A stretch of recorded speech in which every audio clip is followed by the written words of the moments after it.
I'm taking the cheapest flight every day for a week to see where I end up. And to make things interesting, I've set myself 3 challenges to complete along the way. After spending the past day in Brussels, it was time to head to stop number 5, Tirana. It's 5 AM. It's time to get up and go through security to go catch my flight.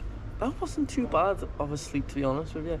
The floor's a bit hard and cold, but I slept mostly, even with the noise. I was like in and out of sleep, but it wasn't too bad. I would definitely probably do it again.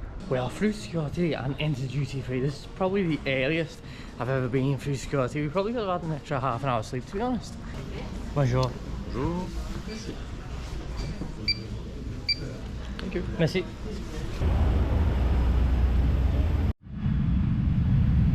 I'm going to bring you back to the terminal. We have another aircraft coming exactly 2 hours from now. That's the good news. We have an aircraft, replacement aircraft for you. But yeah, you will have to wait 2 hours in the terminal. So our flight has been delayed for up to 2 hours until either a new part comes from London or the next flight arrives. So this is the first problem that we've had on our 7 days or 7 cheapest flights. The only benefit of the flight being delayed is we get a voucher, so I can get a coffee and a pretzel, although I did have to pay a little bit extra to get both of them because we only got €4. That's Ryanair for you. Back out onto the runway. Going to be the second attempt of boarding this plane to get to Tirana. Hopefully this time we actually get to Albania. Taken off this time, finally made it into the Tirana. Here we go. We have finally touched down in Albania. The weather is still awful. I'm so glad I brought my GoPro to film all this and not my DSLR, because my DSLR would not have survived this week of rain. Right now though, we're heading to the hostel to get checked in because it's like 2 PM, so we can just throw our stuff in there, get a shower, and then head out and see what there is to explore in Tirana.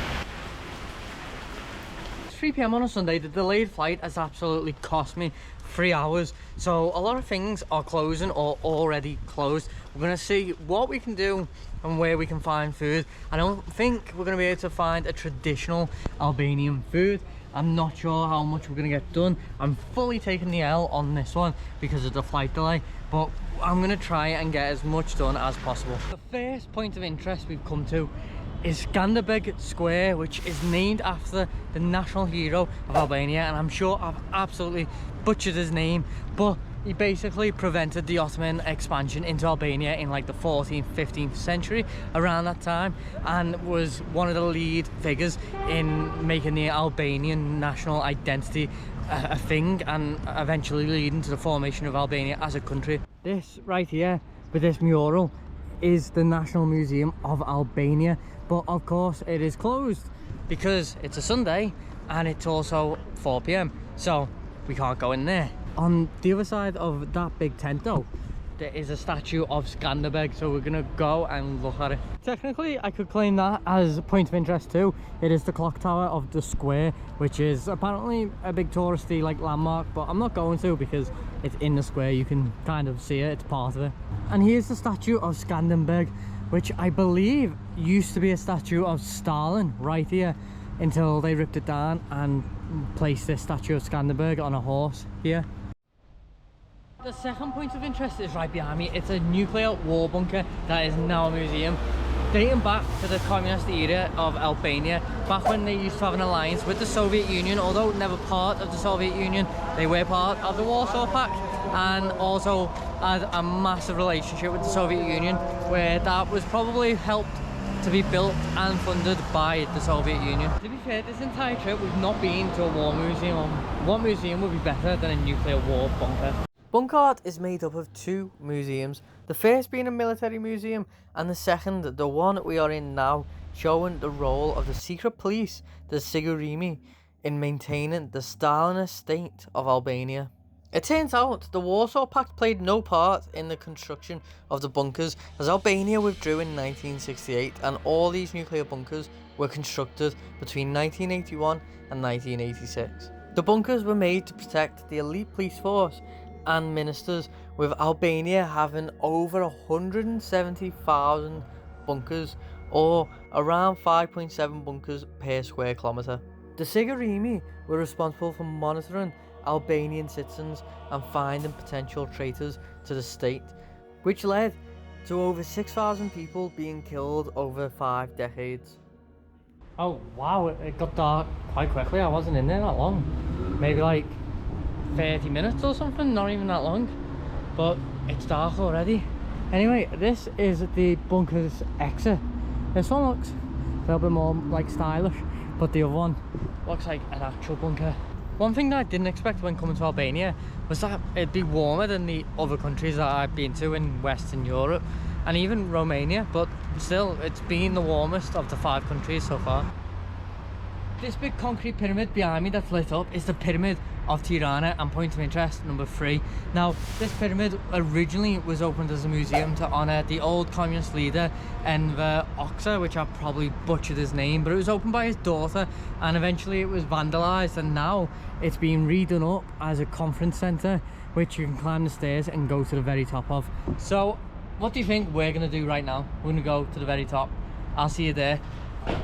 We are now at the very top of the pyramid. You can see out the view of Tirana here. It's not the best view, to be honest with you, but it's still a really nice view at night with all these buildings and the street lights lit up. So I have managed to get 3 points of interest whilst being here in Tirana, even though I didn't have long. It's a Sunday as well, everything closed early. But one thing I haven't done yet is try an actual Albanian piece of food.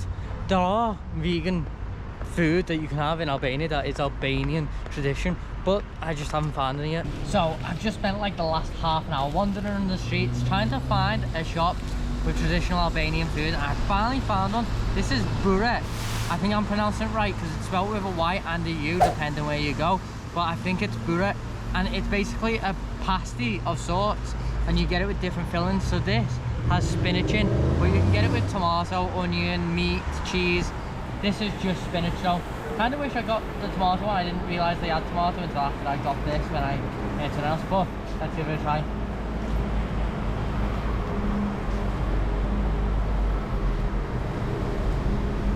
What? Better than I thought it was going to be for a spinach pasty. I don't know if I'd ever get a spinach pasty again. I feel like tomato or onion would have been the way to go, but at least I'm eating something healthy, because I've not really ate the best this trip. I got another one, I got a tomato one because I feel like spinach definitely doesn't do Byrek's justice. We're going to try this one now. Hopefully it's better, it's a lot warmer. That is miles better, that is lovely. That is nice and warm and tomatoey. That is miles better than the spinach one. Recommend the tomato Byrek if you're in Albania.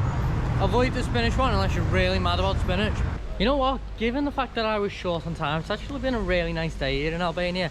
The people have been really nice. When I was in the restaurant having some soup before, I was speaking to 3 or 4 people, and when I've been walking the streets I've had 1 or 2 people say hello to me and just wave, and it's been really nice. I feel like I would have liked to have spent more time here, but it's starting to rain and I've got a flight in the morning, so I'm heading back to the hostel. It's only like 8:30. I've got my dark chocolate. I'm just gonna chill. First, I have to tell you where we're going tomorrow. We are going to Rome for £33. See you in the morning.